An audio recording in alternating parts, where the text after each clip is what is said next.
they're away. The 14 athletes.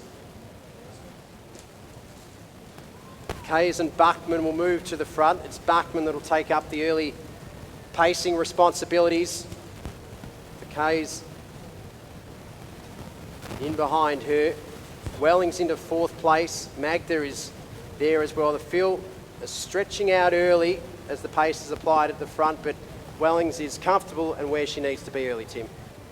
Yeah, one surprise there. Bridey Delaney's gone straight to the back there. I think Bridey is one of the contenders, so if I was her, I wouldn't be getting too far stuck behind, even in the early stages of this race, because you start to lose a few metres and you really have to start to pick it up again.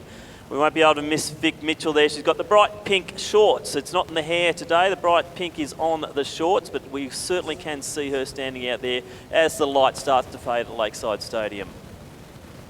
So we mentioned the top 4 from last year, contesting the race again in 2016, and they're where you'd expect them to be, in the top 4 positions on the track. It's Buckman and the Kays, Buscomb there in 3rd place, Wellings, Makda we talked about before, Maloney in 5th place, and Vic Mitchell's there as well. So the top contenders are where we'd expect them to be through the first complete lap.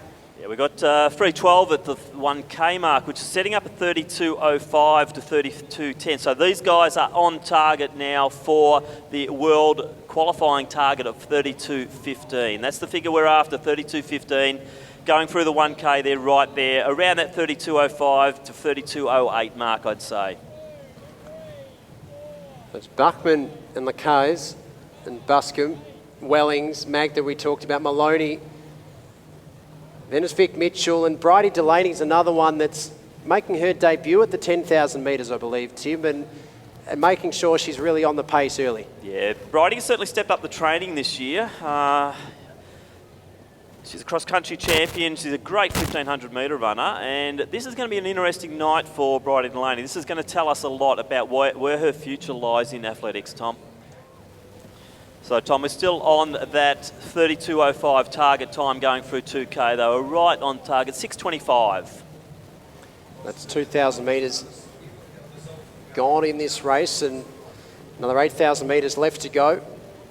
The 2 pacemakers still setting a strong tempo at the front of the field, and you can just start to see Maloney just drops back a little bit. She's in 6th place on the track at the moment, but then just surges to get back up onto Mitchell. The pace is honest at the front. Now Maloney is coming off a marathon recently and also a 5,000 metre medal at the state championship. So it's varied very much in her distances in the last couple of months, but a marathoner predominantly coming back down to the 10,000 metres on the track. So obviously got strength, but the key will be how has she recovered from that. But bear in mind too, Haji she won the Sydney Marathon in a quicker time than Maloney ran in Melbourne. Conditions obviously not good in Melbourne in October, but Sydney not a fast course, so pound for pound they're probably quite equal there. But Haji's looking very strong there, sitting behind Eloise as expected. So we will bring you that 3 kilometre split. They're 100 metres away from that, so it'll be interesting to see what they go through and whether that 32.05 target. So we'd be looking at about 9:30 to be the target time. And I think they're just slipping off that now. Sorry, that's, no, 9:37 is what we're looking for. And I think they'll be just on it, if not just a shade outside. 9:38, I think we've got there, Tommy. So they're still sitting on that sub 32.15 pace. They're safely under that, but they've got to keep this nice and regular. Gee, look at that gap starting to form now, though, to Maloney and Delaney. Well, we talked about just before how things can blow out very, very quickly in these type of races, and it was only last lap that they were hot on their heels. Maloney and Delaney on the back of Mitchell, and now that gap's opened up to the best part of 20 metres. As we see Buckman peel off, her job's done for the evening. She set them up quite nicely for the first 3,000 metres, and now it's Genevieve Lacaze's turn to set the tempo. Buscomb, Wellings, Haji's there. Mitchell just starting to drop back. She'll want to hang tight there, hang tough, because she's on a good time through these early kilometres of the Zatopek 10 for women.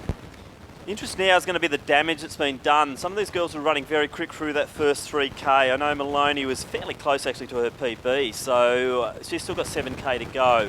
The good news is though that the chase pack is a fair way behind. Looks like Kate Fitzsimons from Western Australia might be leading that pack, and Tali Bird's in there, Ali O'Kane and also Pompiani. And they're working quite nicely together, that quartet on the track, as we see the K's sight two of the athletes towards the rear of the field. They're about to be lapped, and it's the K's and Buscomb. And, well, this is interesting, Tim. Buscomb has opened a gap back to Haji and Wellings. And the K's, the pace at the front is just starting to ask some questions of the defending champion. Yeah, the other interesting move there too, Tom, is Haji taking over from Wellings. I thought she was just going to sit on her back, but she's obviously thought she doesn't want to leave the pacemakers. She's trying to work hard back on. But gee, Buscomb, Tom, what's she up to here? This is quite an interesting run. Well, she's right. Okay, let's have a look. Another update here on the women's 10K. And the halfway mark, the 5K, 16:03.64 unofficial here. So they are on target still for the sub 32:10. Certainly on target here. Hopefully for Buscomb to have a go at getting the New Zealand qualification standard for the World Championships in London in August 2017. But as we know, the Kiwis often, they apply slightly tougher standards than most others. So I'm not 100% sure on what target they've set because their selection criteria hasn't set that as yet. But it looks like Lacaze is coming to the outer lane here. Buscomb's still with her. A gap of about 40 to 50 metres then to Haji and also Wellings. Then another gap of 40 metres back to Maloney and Delaney. Vic Mitchell is out. So 11 laps to go on the Zatopek 10 for women. Lacaze has done her job and has set Buscomb on her way. And that's the gap back there to Haji and Wellings in second and third. And Buscomb's had the shelter of the pacemakers through the early stage of this race and through the midpoint. Well, she's out solo at the moment, and that will be the test if she can remain out in front. We'll find out very shortly, but we're going to head across to the pole vault. Steph Molliger has an update. So inside the final 4,000 metres, Tim, and Buscomb's out in front. There goes Wellings and Haji. It's the best part of 100 metres now between our race leader and second place.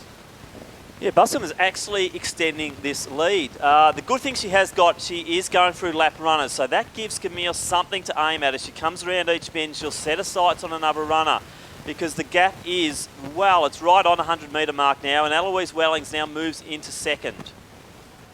At this stage, and someone doing just that is Delaney, and that gap has almost been eroded completely, and it'll be a group of three on the track, which will give Wellings and Haji an extra head to work with and maybe a little bit of extra momentum to try and wheel back in the gap to our race leader. But Camille Buscomb's been so impressive here tonight and isn't really showing any signs of letting up. Coming her way. And look at this, Bridey Delaney's gone to the lead of that chase group. You mentioned before she's worked her way up from sixth place, made up the ground, has gone to the lead of Wellings and Haji and sits in second place on the track, but leading the Australian Championship race on debut over 10,000 metres. And wouldn't that be a great story? So Haji probably won't give up here. I was expecting Haji to start falling back at this stage, but she's looking strong. Eloise is hanging in there, but never discount Eloise. She's a tough competitor. She will want a better performance than this. You probably want 60 metres up now.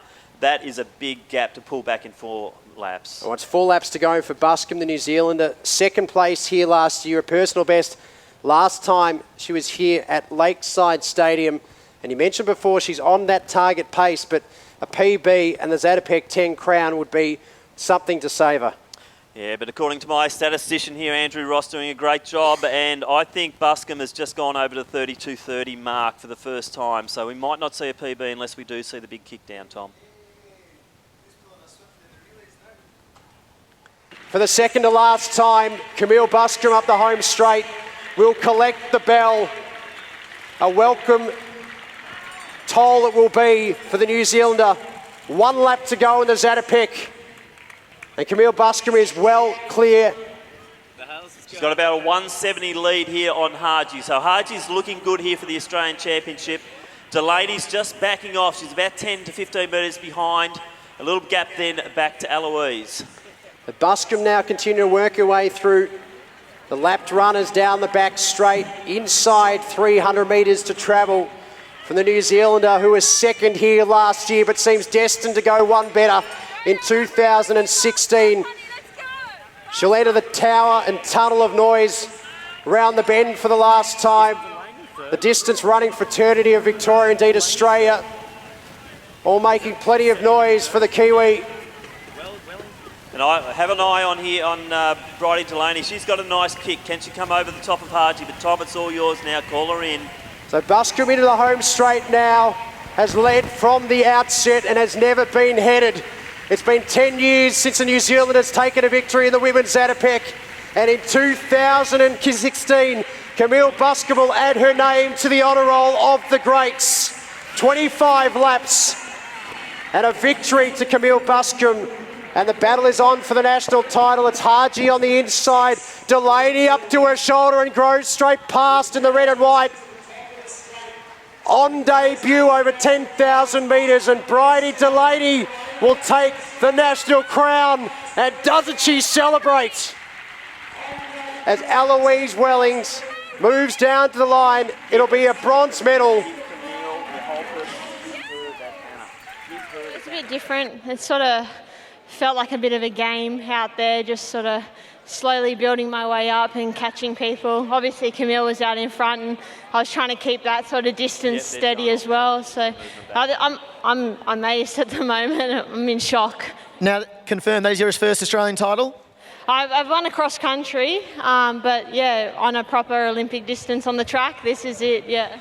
So I heard rumours that a lot of the Australian girls are looking to put together a pretty solid team for World Cross. Is that now on your agenda as well after the 10K win tonight? Yeah, that's actually been my goal since August.